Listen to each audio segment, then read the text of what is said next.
Oi, pessoal! Bem-vindos a essa nossa jornada pelo mundo simplesmente fascinante da biologia. Hoje, a gente vai mergulhar fundo para desvendar os segredos que conectam todas as formas de vida. Sério, desde as menores bactérias até as árvores mais gigantes. Todo mundo a postos? Então, vamos começar! E para começar, já lanço uma pergunta que parece até pegadinha, né? O que uma bactéria, uma árvore e um ser humano têm em comum? Parece que nada, mas a resposta é surpreendente e leva a gente direto para o coração do que vamos explorar. Guarda bem essa pergunta aí. Então, para a gente conseguir responder essa pergunta, primeiro a gente precisa dar um passo para trás e entender, afinal, o que é a vida. E é exatamente aí que entra a estrela do nosso papo de hoje, a biologia. Bom, mas o que é biologia então? De um jeito bem direto, é a ciência que estuda a vida. Simples assim. Em todas as suas formas, cores e tamanhos.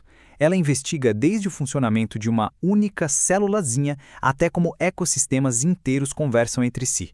E por que isso é tão importante? Porque quando a gente estuda a biologia, a gente começa a entender a variedade incrível, maravilhosa, de plantas e animais que existem por aí, e claro, qual é o nosso papel nesse quebra-cabeça gigantesco.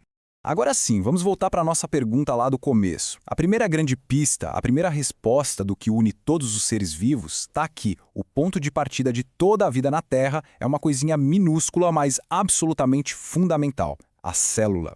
Pensa na célula como se fosse o tijolinho básico de uma construção, sabe?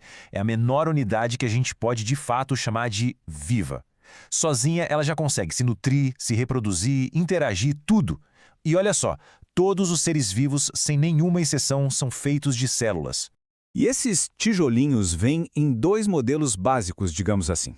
As células procariontes, como as das bactérias, são mais simples, com o material genético delas, o DNA, meio que boiando lá dentro. Já as eucariontes, que são as que formam as plantas, os animais, a gente, essas são bem mais complexas. Elas guardam o DNA num verdadeiro cofre super protegido, o núcleo.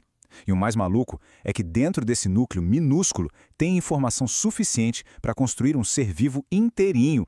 Só que as células raramente trabalham sozinhas. É tipo um trabalho em equipe. Elas se organizam em níveis cada vez mais complexos, como se a gente estivesse montando um Lego. Vamos ver como essa construção acontece na prática. A gente começa, claro, com a célula. Um monte de células parecidas se junta e forma um tecido, tipo o nosso tecido muscular. Daí, diferentes tecidos se unem para formar um órgão, como o coração. Vários órgãos trabalhando juntos formam um sistema, como o sistema circulatório, que leva o sangue para o corpo todo. E a união de todos os sistemas, o que dá? O organismo completo. Ok, montamos nosso organismo. Mas, que nem um carro, ele precisa de combustível para funcionar, certo?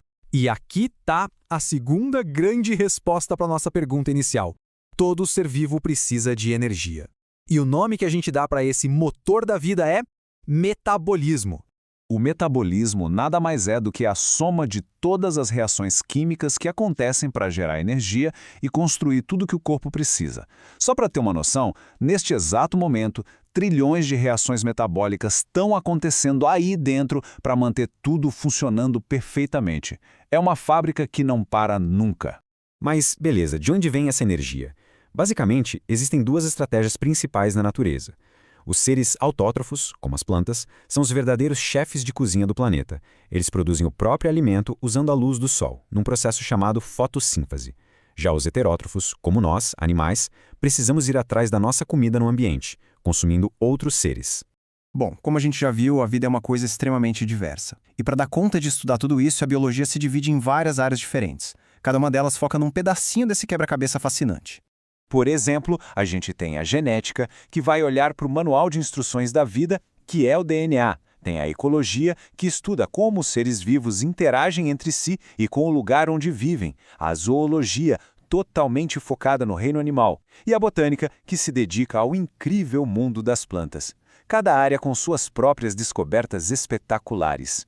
Muito bem, depois de tanta informação, que tal a gente testar o que aprendeu até aqui? Preparei umas perguntinhas rápidas só para a gente revisar os pontos mais importantes. Vamos lá?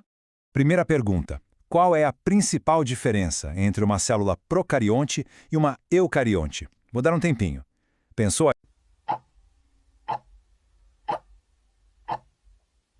aí? A diferença-chave é a letra B, a presença de núcleo. As eucariontes, como as nossas, têm esse núcleo todo organizado para proteger o DNA. Já as procariontes, tipo as bactérias, não. Vamos para a próxima? Um leão que precisa caçar para se alimentar é um exemplo de ser autótrofo ou heterótrofo.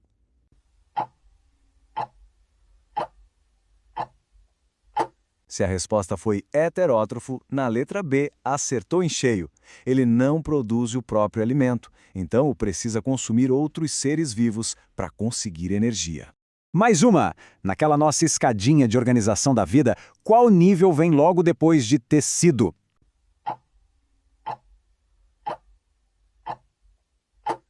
O próximo passo na construção é o órgão, letra C.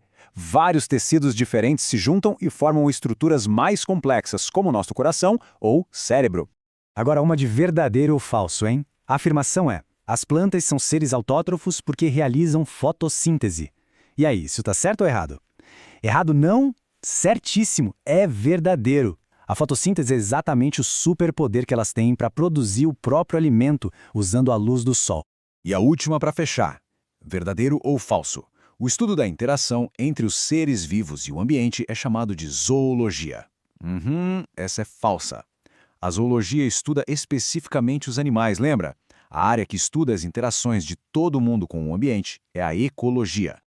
Ufa! Então só para a gente amarrar tudo, a biologia é o estudo da vida. A vida tem a célula como sua unidade fundamental. Ela se organiza em níveis, um mais complexo que o outro, e precisa de energia, através do metabolismo. E para conseguir essa energia, ou o ser vivo produz seu próprio alimento, ou ele consome outros. No fim das contas, entender esses fundamentos da biologia é perceber a lógica incrível que conecta tudo ao nosso redor. Desde a química que rola dentro de uma única célula até o jeito como uma floresta inteira se comporta. Tá tudo interligado, fazendo parte da mesma grande história da vida.